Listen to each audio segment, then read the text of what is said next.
بسم اللہ الرحمن الرحیم۔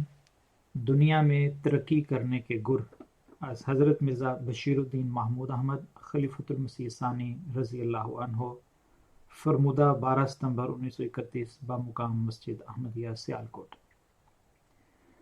حضرت خلیفۃ المسیح ثانی رضی اللہ تعالیٰ عنہ نے یہ تقریر 12 ستمبر 1931 کو مسجد احمدیہ سیالکوٹ میں بعد نماز مغرب فرمائی۔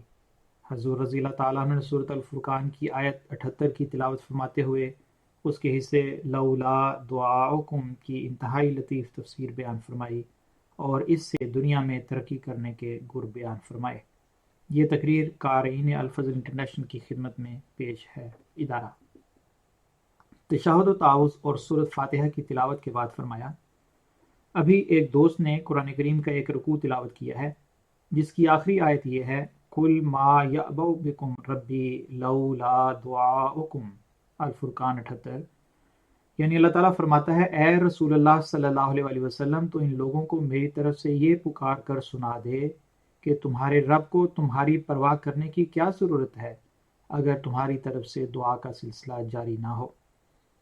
انسان اگر اپنی ہستی پر غور کرے تو آسانی سے معلوم کر سکتا ہے کہ اللہ تعالیٰ کو اس کی کوئی ضرورت نہیں۔ عام طور پر بعض لوگ خیال کرتے ہیں کہ ہمارا نماز پڑھنا، صدقہ دینا، زکوٰۃ ادا کرنا، حج کرنا خدا تعالیٰ پر احسان ہے۔ چنانچہ دیکھا گیا ہے بعض نادان جب کسی مصیبت میں گرفتار ہوتے ہیں تو کہتے ہیں، معلوم نہیں خدا نے ہمیں کیوں مصیبت میں ڈالا، ہم تو نمازیں پڑھتے اور دوسرے مذہبی احکام پر عمل کرتے ہیں۔ گویا وہ اپنے دل میں یہ محسوس کرتے ہیں کہ خدا تعالیٰ نے ان سے بدسلوکی کی ہے۔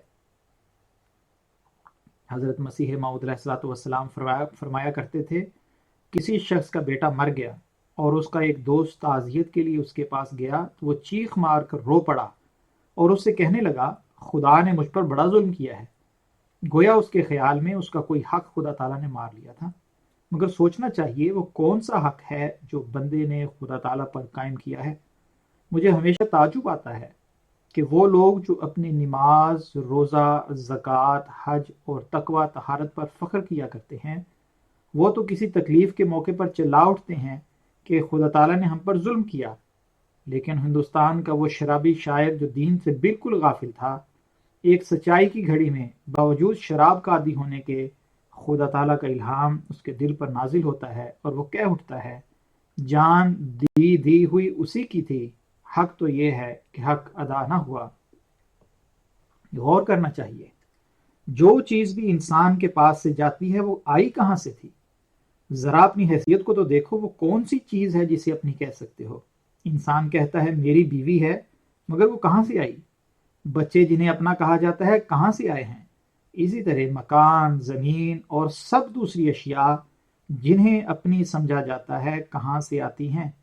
اگر ان چیزوں کی حقیقت پر غور کیا جائے تو بآسانی معلوم ہو جائے گا کہ یہ چیزیں انسان کی نہیں بلکہ خدا تعالیٰ کی طرف سے محبت اور عطیہ ہیں، اور عطیہ دینے والے کا حق ہے کہ جب چاہے واپس بھی لے لے، بلکہ عطیہ بھی اسے کہتے ہیں جو کبھی واپس نہ لیا جائے۔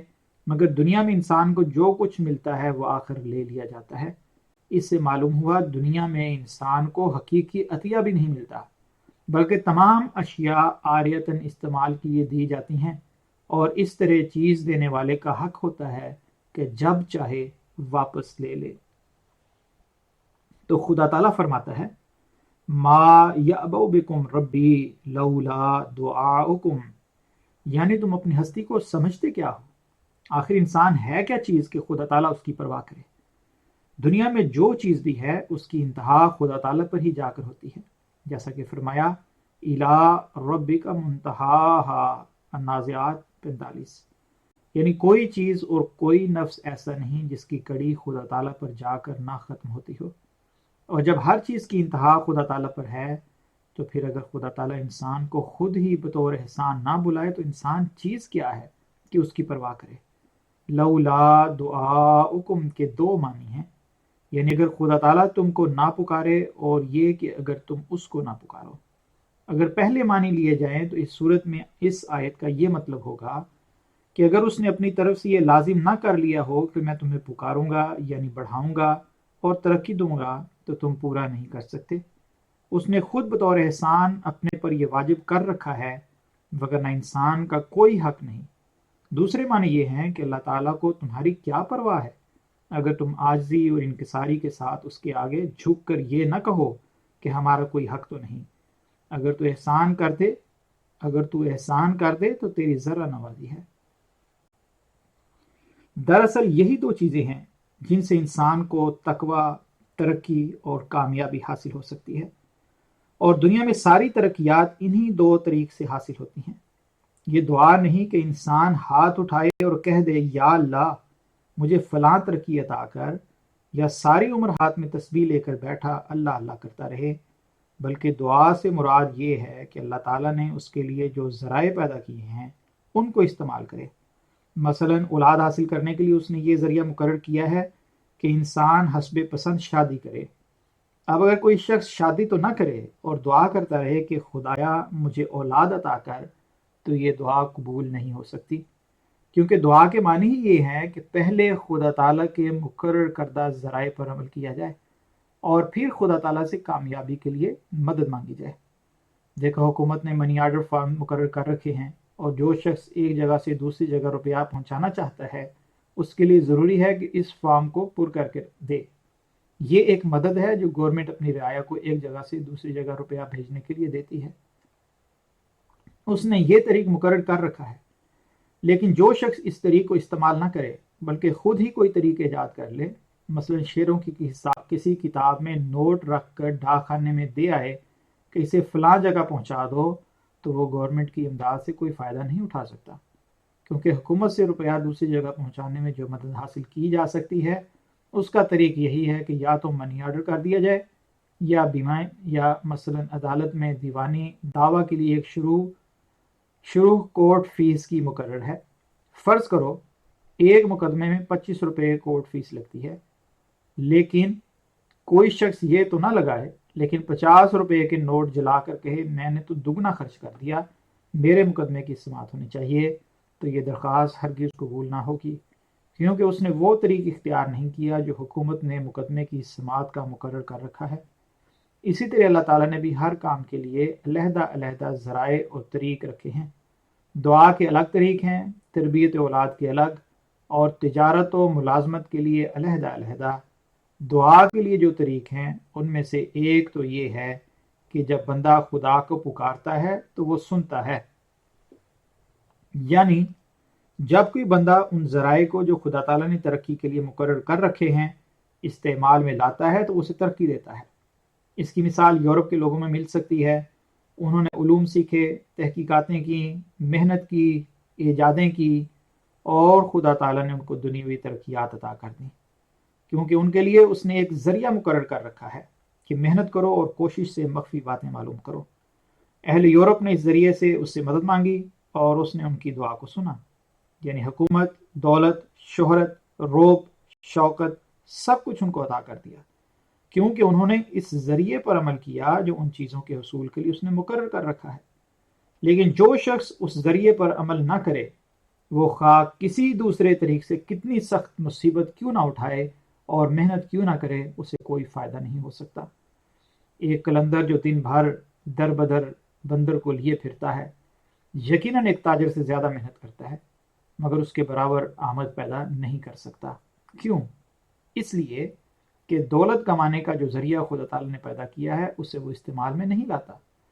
تو دنیا میں ترقی کا ایک ذریعہ یہ ہے کہ بندہ خدا کو پکارے، یعنی ان ذرائع کو کام میں لائے جو دنیاوی ترقی کے لیے خدا تعالیٰ نے مقرر کر رکھے ہیں۔ پھر اس آیت کے دوسرے معنی یہ ہیں کہ اگر خدا تعالیٰ بندے کو نہ پکارتا تو اس کا کیا حشر ہوتا۔ بندوں کے خدا کو پکارنے کی مثال تو اہل یورپ میں دی جا چکی ہے، یا ہندوستان میں ہندوؤں کی ہے جنہوں نے خدا تعالیٰ کے مقرر کردہ ذرائع کو استعمال کر کے ترقی حاصل کی، اور خدا کے بندوں کو پکارنے کی مثال اس کے نبیوں کی ہے۔ رسول کریم صلی اللہ علیہ وسلم گوشہ گمنامی میں پڑے تھے اور غار حرا میں عبادتیں کیا کرتے تھے۔ آپ صلی اللہ علیہ وسلم نے وہ تمام ذرائع جو دنیوی ترقی کے ہیں ترک کر کے رکھے تھے، مگر آپ کے پاس خدا تعالیٰ کا فرشتہ آیا اور اس نے کہا اٹھ خدا تجھے بلاتا ہے، اور پھر اس گوشہ گمنامی سے نکال کر اللہ تعالیٰ نے آپ صلی اللہ علیہ وسلم کو بادشاہ بنا دیا اور ایسی ترقی عطا کی کہ مذہب و ملک اور تمدن و معاشرت سب پر آپ صلی اللہ علیہ وسلم کا رنگ چھا گیا، حتیٰ کہ آپ صلی اللہ علیہ وسلم کے غلام یونیورسٹیوں میں تعلیم حاصل کیے بغیر اور لیبارٹریز میں تجربات کرنے کے بغیر ہی ہر فن میں دنیا کے استاد بن گئے، اور جس میدان میں بھی انہوں نے قدم رکھا تمام دنیا سے آگے بڑھ گئے۔ ایک صحابی کا بیان ہے، رسول کریم صلی اللہ علیہ وسلم نے مجھے ایک اشرفی دی کہ قربانی کے لیے بکری ہی لے آؤ۔ میں نے سوچا مدینے میں تو اس رقم سے ایک ہی بکری ملے گی، مگر کسی گاؤں سے 2 مل جائیں گی، اس لیے میں نے ایک گاؤں سے ایک اشرفی میں 2 بکریاں خریدیں۔ جب واپس آیا تو مدینے میں کسی نے پوچھا کیا بکری فروخت کرو گے؟ میں نے کہا ہاں، اور ایک بکری ایک اشرفی میں اس کے پاس فروخت کر دی۔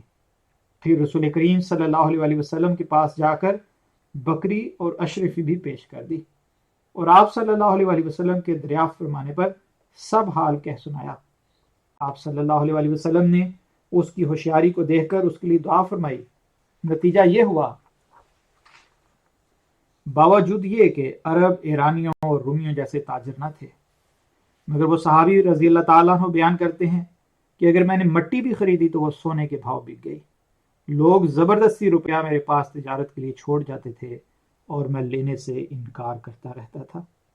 بخاری کتاب المناقب باب 28 حدیث نمبر 3642 صفحہ 611، مطبوعہ 1999، مکتبہ دارالسلام الریاض۔ یہ لولا دعاؤکم کے دوسرے معنی ہیں۔ اس میں اپنے کسی ہنر یا محنت کا دخل نہ تھا، یہ خدا تعالیٰ کی اپنی آواز تھی جس کے ذریعے رسول کریم صلی اللہ علیہ وسلم بڑھے، اور آپ صلی اللہ علیہ وسلم کے ساتھ ہی آپ صلی اللہ علیہ وسلم کے وابستگان دامن بھی بڑھتے چلے گئے۔ جیسے اگر کوئی شخص گھوڑے پر سوار ہو تو اس کا کوٹ پاجامہ اور دور سے پارچات بھی سوار ہو جائیں گے۔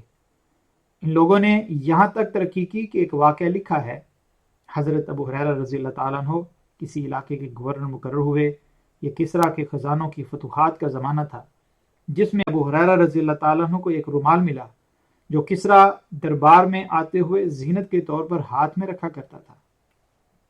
ابو ہریرہ رضی اللہ تعالیٰ عنہ کو جو چھینک آئی تو اس رومال سے ناک صاف کر لیا اور پھر فرمایا، واہ ابو ہریرہ رضی اللہ تعالیٰ عنہ، کبھی تو وہ دن تھے کہ تو بھوک کی وجہ سے بے ہوش ہو جایا کرتا تھا، اور لوگ یہ سمجھ کر کہ مرغی کا دورہ ہو گیا ہے تیرے سر میں جوتیاں مارا کرتے تھے، اور آج یہ دن ہے کہ کسریٰ کے رومال میں تو تھوکتا ہے۔ ترمذی ابواب الزہد باب ما جاء فی معیشت اصحاب النبی صلی اللہ علیہ وسلم، و بخاری کتاب الرقاق باب کیف کان عیش النبی صلی اللہ علیہ وسلم اصحابہ۔ حضرت ابو ہریرہ رضی اللہ تعالیٰ عنہ بہت بعد میں ایمان لائے تھے، یعنی رسول کریم صلی اللہ علیہ وسلم کی وفات سے صرف 3 سال قبل۔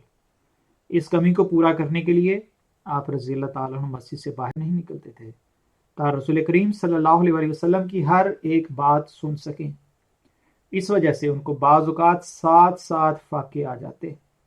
لوگ سمجھتے انہوں نے کھانا کھا لیا ہوگا اور ان سے دریافت نہ کرتے، وہ شدت بھوک کی وجہ سے بے ہوش ہو جاتے، اور لوگ مرغی کا دورہ سمجھ کر جوتیاں مارتے، کیونکہ اہل عرب میں یہ رواج تھا۔ تو کبھی یہ حال تھا، اور پھر اس قدر ترقی حاصل ہوئی کہ کسریٰ جیسے زبردست حکمران کے زینت و آرائش کا رومال آپ رضی اللہ تعالیٰ عنہ کے ناک صاف کرنے کے کام آتا تھا۔ یہ لولا دعاؤکم کی دوسری مثال ہے۔ جب رسول کریم صلی اللہ علیہ وسلم آگے بڑھے تو آپ صلی اللہ علیہ وسلم کے وابستگان دامن بھی ترقی کر گئے۔ جیسے واسرائے کے دربار میں بڑے بڑے رؤساء اور معززین بھی بعض اوقات نہیں جا سکتے، لیکن اس کا بہرہ جا سکتا ہے، اسی طرح خدا تعالیٰ کے انبیاء کے ساتھ تعلق پیدا کرنے والے بھی ترقی کر جاتے ہیں۔ یہی وجہ ہے اللہ تعالیٰ نے کونوا مع الصادقین سورۃ توبہ آیت 119 کی تاکید فرمائی ہے، کیونکہ جب صادقین کے لیے پھاٹک کھلتا ہے تو ساتھ ہی ان کے ساتھ رہنے والے داخل ہو جاتے ہیں۔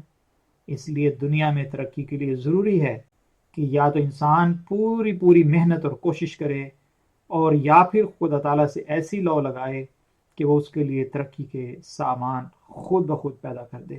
الفضل 27 ستمبر 1931، الفضل انٹرنیشنل، مرغہ 26 فروری 2021، بروز جمعۃ المبارک، صفحہ نمبر 3 اور 10، آواز رضوان احمد افضل۔